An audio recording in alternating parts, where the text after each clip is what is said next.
Hey everyone, my name is Jana, but you can call me JJ because all of my friends do.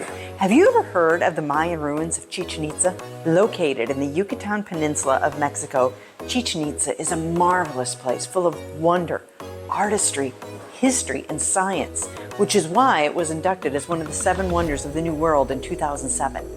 It's a trip I cannot say enough about, but as with any trip, there are things you discover along the way that you wish you had known before you arrived. Allow my experience to be your guide.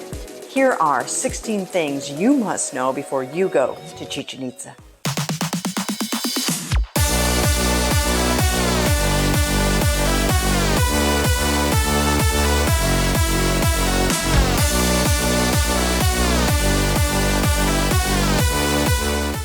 Number 1. How long will it take me to get to Chichén Itzá?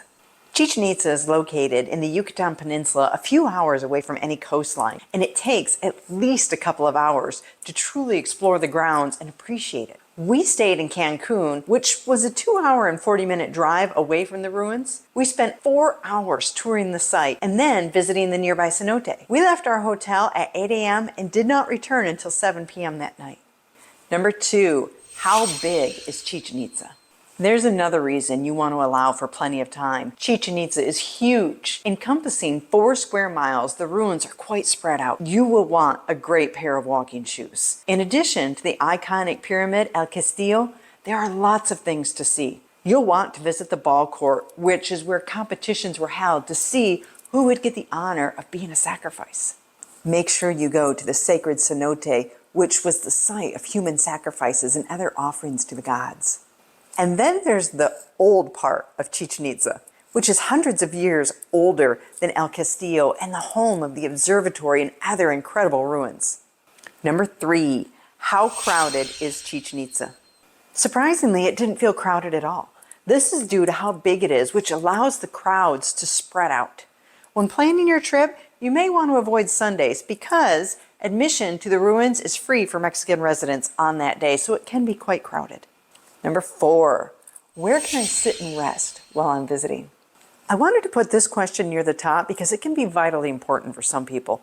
There really isn't anywhere to sit. There are a few benches here and there, but a lot of people tend to sit on the ground when they need a rest. So this is something worth knowing before you go, especially if you are someone who needs special accommodations. Number 5, is it accessible to those with disabilities? Technically, there are wheelchair ramps at the entrance.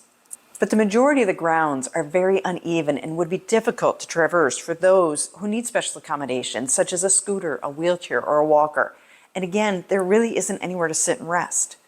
Number 6, how hot is it there? The temperatures at Chichén Itzá range from mid-80s in the winter to mid-90s in the summer, so it gets hot. And there is a distinct lack of shade. You will want to take an umbrella, and if you don't feel like packing an umbrella, you will at minimum want a foldable sun hat. Number 7, what should I wear to Chichén Itzá? We went in March and it was already unbelievably hot, so you want to dress to deal with that. I found these amazing shorts on Amazon that were flexible, moisture wicking, and so light that I could really move freely in them and barely knew I was wearing them. You really want to concentrate on things that are light, breathable, and moisture wicking. I found a sun jacket, which seems kind of counterintuitive because why would I put on more clothes when I'm going somewhere where it's hot? But believe me, it truly worked. It came in multiple colors. I ordered it in white to reflect the sun, and it was fantastic. And of course, you have to have those comfortable shoes. That is your number 1 priority. Number 8, can I eat lunch at Chichén Itzá? Even though there are dozens of souvenir vendors, there really isn't any place to enjoy a lunch on the grounds. At the time of our trip, there were 2 stands that sold beverages and snacks, but they weren't well advertised and they weren't easy to reach, so you might want to just bring your own. There is also a place to buy food at the entrance, but options can be limited or overpriced. Also keep in mind that there are very few trash cans, so whatever you bring with you will stay on you until you can find a trash receptacle. Number 9, are there restrooms at Chichén Itzá? The facilities at Chichén Itzá are very limited. There are restrooms near the entrance and a few here and there once inside the grounds, but they are not well advertised and can be difficult to find. Number 10, do I need a tour guide to visit Chichén Itzá? The obvious answer is no, because there are a lot of options to do a self-guided tour. However, I would highly recommend that you do get a tour guide. All of the reference signs are in Spanish, and there is so much to know about this historical site that it is extremely valuable to have a knowledgeable guide to explain it all. We booked our trip through State Adventures and were able to have a personal guide, which was so nice, especially as I watched other guides yelling above the noise as they tried to herd dozens of tourists in one direction. Number 11, is it safe to visit Chichén Itzá? As with any tourist location, you will want to be aware of your surroundings and keep your belongings as inaccessible as possible. But for the most part, the grounds of Chichén Itzá are quite safe. However, you do want to be aware of scams, and this is where having a guide comes in handy. As we neared the turnoff from the main road, there was a man standing in the road wearing a fluorescent vest and holding an orange flag. Our driver went around him without even slowing. When I asked why we didn't stop, my guide said that the man wasn't there in any official capacity and that he would get people to pull over so he could charge them to go any further. Not knowing any better, unsuspecting tourists would often pay the flagger. Similarly, there are lots of parking lots as you drive in toward the main entrance of the ruins. These also are not sanctioned in any way, and they're similar to when there's a big game in the States and homeowners or business owners will allow vehicles to park in their yard for a fee. However, there is a paved parking lot for tourists near the entrance that is part of the location.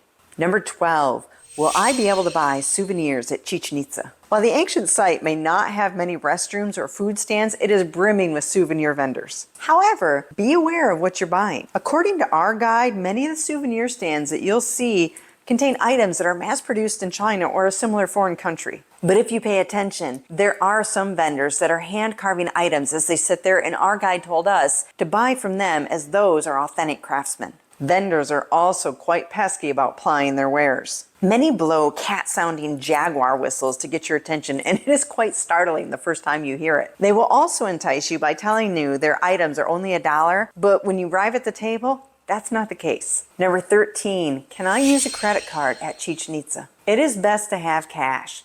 Vendors will accept American dollars, but it's best to have pesos.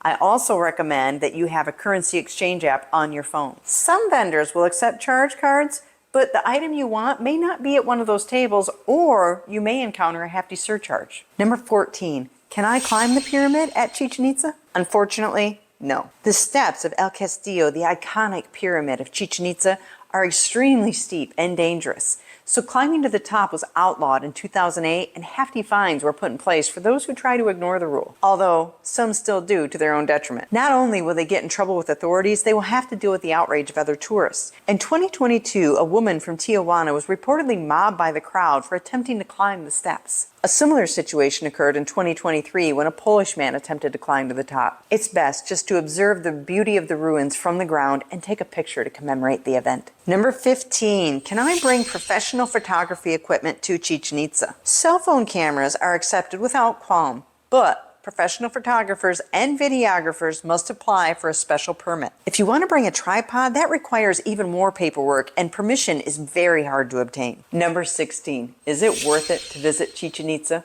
Absolutely. Chichén Itzá isn't just a destination. It is an experience that will stay with you long after you've returned home. As you wander through the ancient ruins, you'll be transported back in time, marveling at the ingenuity and artistry of the Mayan civilization. So there you have it, 16 essential things that you must know before embarking on your Chichén Itzá adventure. From planning your visit to navigating the expansive grounds, these tips will help you make the most of your journey to this awe-inspiring Mayan site. Did you love this video? Make sure you hit that like button and subscribe so you don't miss what's coming up next.